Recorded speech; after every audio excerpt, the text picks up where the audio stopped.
Sawadee krap! Welcome to Patrick's Book Reviews! Welcome back. Today I'll be discussing the 50 books that I want to read before turning 50 months from now. You got all that? Today we'll be going through books 26 through 50 of my list. In the first episode of this two-part series, I asked you, my beloved readers, to assist me in choosing book number 50 on this list. I had grand visions of receiving dozens of recommendations from all over the world, but alas, I received none. Not even my own parents could make a recommendation for their lowly firstborn. Fortunately, I do have one true friend in this world, and he's agreed to come in here today and to appear on this video to make that final recommendation for me. Now this is exciting because this guest happens to be a celebrity. He's a professional wrestler here in Thailand, and he goes by the name Somchai, the disgruntled English teacher. So he should be here any moment. Oh yeah, that must be him. Somchai, come on in, bud. Hey, man, what are you doing? You didn't even wear a shirt? Here. Luckily, I've got one right here. Throw this on, okay? And, all right, I'm going to let Somchai jump in here, so I'll get out of the way. All right? Excuse me, Somchai.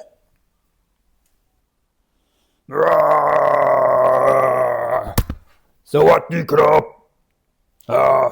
เด็กๆเนี่ยฟังคุณครูหน่อยอะไรนะโอ้จะให้พูดภาษาอังกฤษเหรอครับโอ้โอเคขอโทษนะครับทุกคนขออนุญาตวันนี้จะพูดภาษาอังกฤษ Hello everyone, I'm Somchai, the Thai professional wrestler. I'm here with my great friend Patrick today, and I'm here to recommend a book for him. Now personally, I don't read books, I never have, and I never will. But if I did read a book, it would be a short book. So I'm recommending Leaf by Niggle by J.R.R. Tolkien. Now, again, I'm not going to read this book, and I'm certainly not going to buy this book for you, so buy it yourself, okay? All right, I gotta go. I got things to do. Sawadee krap! Whew. Okay. Thank you, Somchai. Man, that was great. Yeah, go ahead and let yourself out. Yep, beware of the turtle. Yeah, you can keep the sweatshirt. All right, see you, man. Okay, so there you had it. Somchai, the disgruntled English teacher, recommending J.R.R. Tolkien's Leaf by Niggle. That's fortunate, too, because it's a book I really want to read, and it's also a short work, which I need some of those on this list. And Somchai, man, he's a great guy. I love that guy. I would not want to run into him in a dark alley, though. Yeah, mainly because in a dark alley, it's really dark, and with a mask on, that guy, he can't see anything, so you got to lead him by the hand. It's like being with a little baby. But with that out of the way, let's jump into the rest of the list. So here's number 27, and it's Ursula K. Le Guin's The Dispossessed, written in 1974. I thought about starting with the Earthsea cycle, which is kind of her fantasy series, and it reminded me a little bit of C.S. Lewis in a way with Chronicles of Narnia, and I like that series, but it's probably the least favorite of Lewis's work. Maybe if I had started there, I wouldn't have continued and read his other works. So I'm going to start with another work of hers, and it's a science fiction story. The Dispossessed sounds quite intriguing to me. I believe it involves a conflict between at least two planets with different political systems. I think there's an anarchist society, and there's also a capitalist society. There might even be a communist society thrown in there for good measures. Are you happy with your life? Personally, I am, and I hope that you are too. But those are the last words Jason Dezen hears before being knocked unconscious in Blake Crouch's 2016 Dark Matter. He wakes up in another world where his wife is not his wife, his son is not born, and he's a genius. So I guess there's some trade-off there. Dark Matter is also another fairly short book, and I need some of those in my life. After a few short reads, we return to a big, sprawling saga of a novel in Pat Conway's The Prince of Tides. Published in 1986, according to the Detroit Free Press, it's a masterpiece that we can compare with Steinbeck's East of Eden. That there is enough to get me to read Prince of Tides. All I really know is that it involves a family drama, but I've heard enough praises heaped upon Conroy that I'm delighted to give it a go. Another novel that I'm looking to read based on the strength of the author is Evelyn Waugh's 1934 A Handful of Dust. Unlike Conroy, I've actually read Waugh before. I've read Brideshead Revisited, which is his most famous novel. Waugh is an absolute master of the English language, and A Handful of Dust is a satirical peek at the English social and aristocratic decadence in the periods between World War I and World War II. So it's not a topic that I care all that much about, but I do trust in Evelyn Waugh's writing. Next up is Leo Tolstoy's last major novel, 1899's Resurrection. Of his major works, I've read War and Peace, Anna Karenina, and The Death of Ivan Illich, but this is one that I have not yet read. I believe Tolstoy himself was somewhat ambivalent towards his greater works. I loved all the ones I've read so far, but towards the end of his life, I know that he became more interested specifically in religion and pacifism. And so, especially in his nonfiction, if you've read The Kingdom of God is Within Us, he's kind of focusing on those issues. And so I was just kind of interested if this is more of a fictional take on some of those things he was becoming more and more interested in. So I feel like this is a great chance to get at the heart of Tolstoy through fiction. At number 32 on the list is 100 Years of Solitude, written in 1967 by Gabriel Garcia Marquez. This story tells the rise and fall, birth and death of a mystical town through the lives of one family. Apparently, it's written in the style of magical realism, which is a genre that I really haven't gotten all that much into, so that'll be something kind of somewhat new for me to try. It also won a Nobel Prize, so yay. Another book that probably won some prizes is William Faulkner's The Sound and the Fury, published in 1929. I think I might have actually read this book when I was in university for a class, but I can't remember it at all, so it doesn't count. So since I haven't really read any Faulkner that I can remember, why not start with this stream of consciousness novel told from multiple characters' viewpoints? Now for a novel that was repressed during the Stalin regime, but was eventually released in 1967, we have The Master and Margarita by Mikhail Bulgakov. I'm a sucker for Russian writers, and the little description of this book given by Amazon had me sold on it instantly. Quote, "A devilish visit to Soviet Moscow creates chaos involving Margarita, the Master, Jesus Christ, and Pontius Pilate." I can't wait. 35th on the list is Bram Stoker's 1897 Dracula. Now, there's no need to go into much detail with this one, but I'm looking forward to this because when I was looking for it, one of the editions I found was actually by Ignatius Press, which kind of surprised me. It's a critical edition with lots of footnotes, but it also has some essays, or at least one essay that looks at Dracula through the lens of a Catholic perspective. So I thought that could be kind of interesting. It's not something I was expecting to find, and I do love Ignatius Press. Staying with Ignatius Press, our next book on this list is Michael D. O'Brien's Letter to the Future, which was released earlier this year. Now, Ignatius Press mainly releases Catholic spiritual books, but they do have some fiction writers as well, and Michael D. O'Brien is the most prominent among them. And he's not only a great author, but he's also a renowned painter of icons. And so most of his books will actually have a picture on the front that he himself drew. I think I have some here. Yes, I do. So here's one example, Elijah in Jerusalem, and you can see that's a painting that he did himself. Letter to the Future takes place in British Columbia, where society has collapsed and people are being gathered together, and there's a small group of people that are called together, and they specifically hide out in the mountains of British Columbia. And that's about all I know about it, but I'm sure it'll be good. Another author who I really love is John Steinbeck, and I've read his most well-known books, like Mice of Men, The Grapes of Wrath, and probably one of my all-time favorite books, East of Eden, which is an absolute masterpiece. But I haven't gotten any deeper into his work, so I'm looking to remedy that with The Winter of Our Discontent from 1961. Now, this is the last novel that Steinbeck ever wrote, and it's kind of looking at chasing the American dream and possibly compromising our morality in doing so.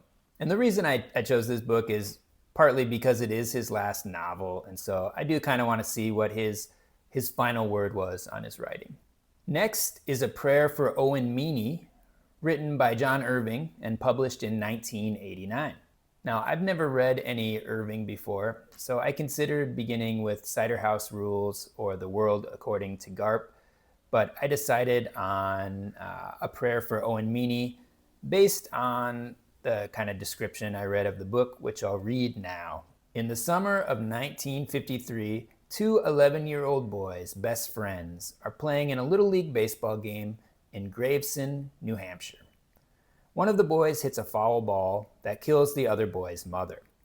The boy who hits the ball doesn't believe in accidents. Owen Meany believes he is God's instrument. What happens to Owen after that 1953 foul ball is extraordinary. So it takes place in the 1950s. It has baseball in Providence. That's enough to sell me.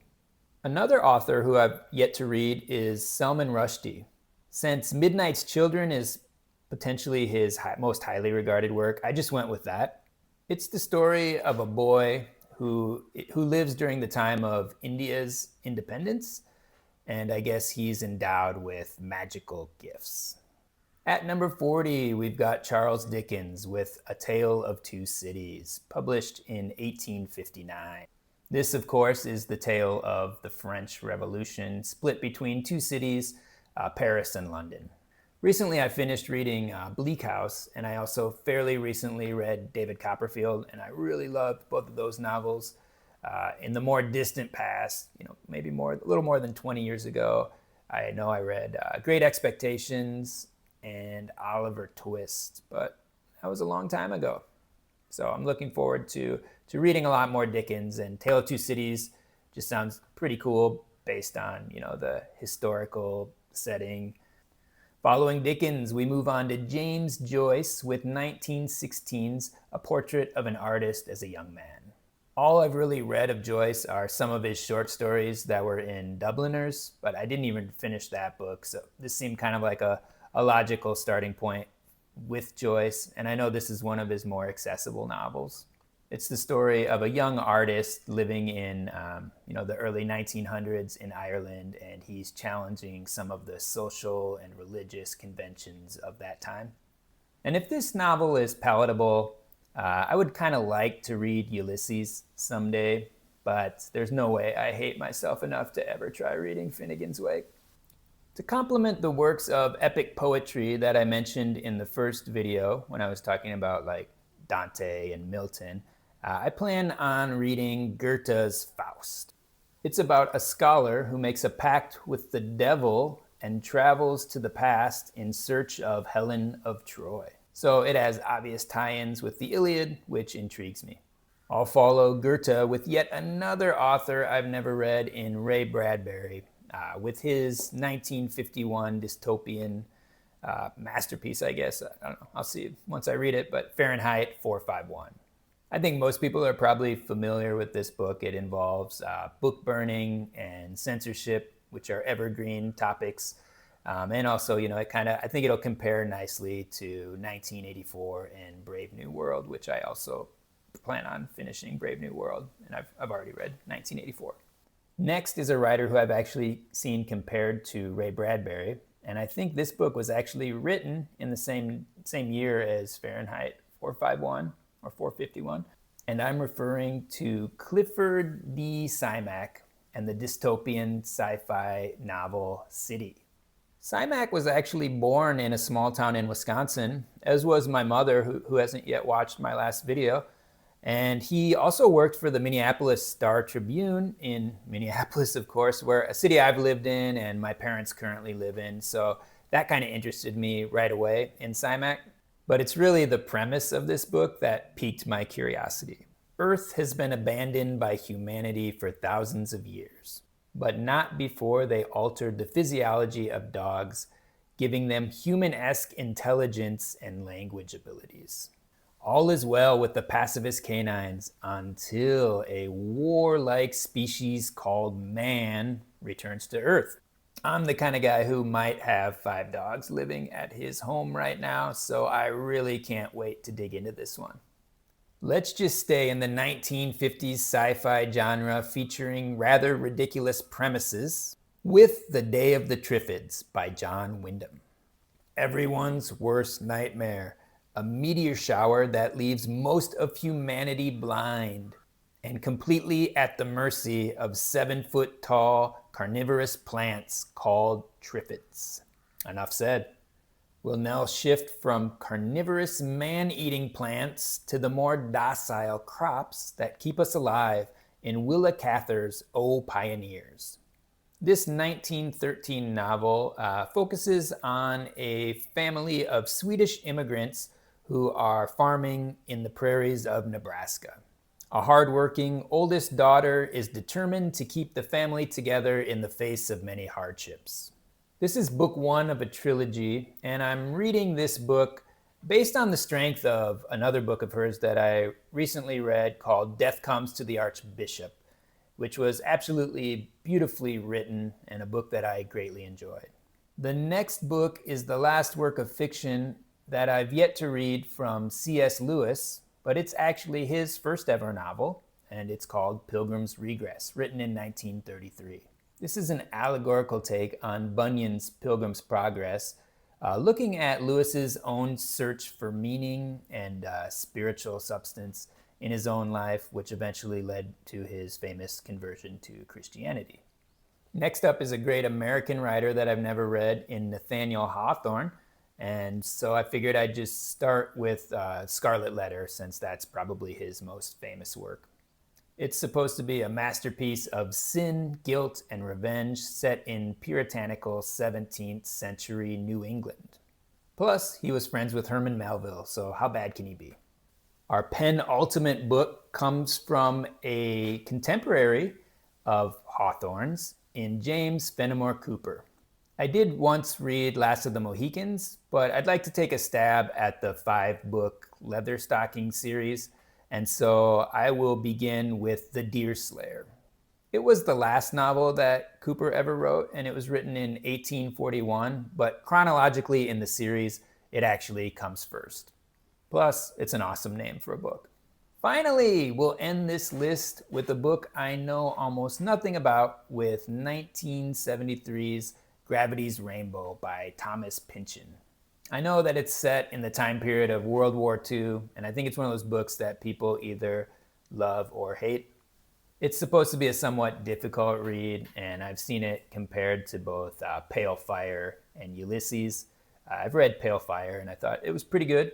And obviously I have not read Ulysses. Anyway, we had to end somewhere, so why not Over the Rainbow? But don't take my word for it, or Somchai's. All right, so there you have it, books 26 through 50. If you made it all the way through this video and somehow have yet to see part 1, I'd invite you to do so. I'd also invite you to leave your 2 cents about any of these books down in the comments section. And if you have any questions for Somchai, I'll be sure to pass those on as well.